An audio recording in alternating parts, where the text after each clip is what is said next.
Hello guys, let's earn and take today YouTube channel में आपका स्वागत है। आज का यह वीडियो एक क्वेश्चन पर आधारित रहेगा। वह क्वेश्चन है, रुपये के कमज़ोर या मजबूत होने का मतलब क्या है।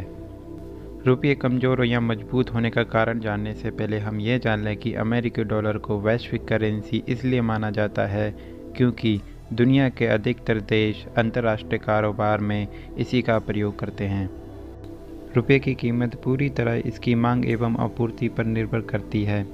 इस पर आयात एवं निर्यात का भी असर पड़ता है। दरअसल देश के पास दूसरे देशों की मुद्रा का भंडार होता है जिससे वह लेन देन यानी सौदा करते हैं। इससे विदेशी मुद्रा भंडार कहते हैं। समय समय पर इसके आंकड़े रिजर्व बैंक की तरफ से जारी होते हैं। आप अक्सर सुनते होंगे कि रुपया कमज़ोर हो गया है या मजबूत हुआ है। क्या आप जानते हैं कि इसका मतलब क्या है?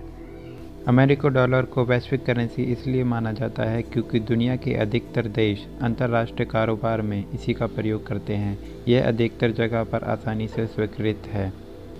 इसका मतलब है कि निर्यात की जाने वाली ज़्यादातर चीज़ों का मूल्य डॉलर में चुकाया जाएगा। विदेशी मुद्रा भंडार के घटने और बढ़ने से ही उस देश की मुद्रा पर असर पड़ता है। रुपये कमज़ोर या मजबूत क्यों होता है? यही वजह है कि डॉलर के मुकाबले रुपये की कीमत से पता चलता है कि भारतीय मुद्रा मजबूत है या कमज़ोर। अमेरिकी डॉलर को वैश्विक करेंसी का रुतबा हासिल है। अंतर्राष्ट्रीय कारोबार में भारत के ज़्यादातर बिजनेस डॉलर में होते हैं। अगर रुपये कमज़ोर हुआ है तो क्या इससे आपको फ़ायदा होगा, या अगर मजबूत हुआ है तो क्या आपको इससे कुछ नुकसान होगा? आइए इन सवालों का जवाब जानने की कोशिश करते हैं। इस बात को उदाहरण के तौर पर भी समझा जा सकता है। आप अपनी ज़रूरत का कच्चा तेल, खाद्य पदार्थ और इलेक्ट्रॉनिक्स आइटम अधिक मात्रा में आयात करेंगे तो आपको ज़्यादा डॉलर खर्च करने पड़ेंगे। आपको सामान तो खरीदने में मदद मिलेगी लेकिन आपका मुद्रा भंडार घट जाएगा। मान लें कि हम अमेरिका से कुछ कारोबार कर रहे हैं। अमेरिका के पास 68,000 रुपये हैं और हमारे पास 1,000 डॉलर। अगर आज डॉलर का भाव 68 रुपये है तो दोनों के पास फ़िलहाल बराबर रकम है। अगर हमें अमेरिका से कोई ऐसा सामान मंगाना है जिसकी वैल्यू 68,000 रुपये हो तो हमें उसके लिए हिंदुस्तान से 1,000 डॉलर ही चुकाने पड़ेंगे। अब हमारे विदेशी मुद्रा भंडार में सिर्फ 900 डॉलर बचे हैं। अमेरिका के पास 74,800 रुपये हैं। इस हिसाब से अमेरिका के विदेशी मुद्रा भंडार में भारत के जो 68,000 रुपये थे वह तो है ही, लेकिन भारत के विदेशी मुद्रा भंडार में पड़े 100 डॉलर भी उनके पास पहुंच गए हैं। अगर भारत इतनी ही राशि 100 डॉलर का सामान अमेरिका को दे देगा तो उसकी स्थिति ठीक हो जाएगी। यह स्थिति जब बड़े पैमाने पर होती है तो हमारे विदेशी मुद्रा भंडार में मौजूद करेंसी में कमजोरी आती है। इस समय अगर अंतर्राष्ट्रीय बाजार से डॉलर खरीदना चाहते हैं तो हमें उसके लिए अधिक रुपये खर्च करने पड़ते हैं। कौन करता है मदद?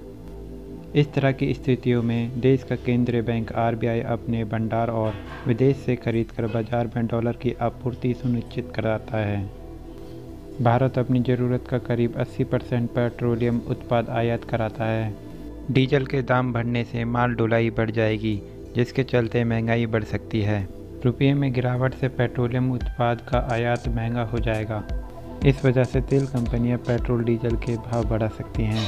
इसके अलावा भारत बड़े पैमाने पर खाद्य तेलों और दालों का भी आयात करता है। रुपये की कमजोरी से घरेलू बाजार में खाद्य तेलों और दालों की कीमतें बढ़ सकती हैं। इससे उन्हें पेट्रोल और डीजल के भाव बढ़ाने पर मजबूर होना पड़ता है। इससे सीधा असर कैसे पड़ता है?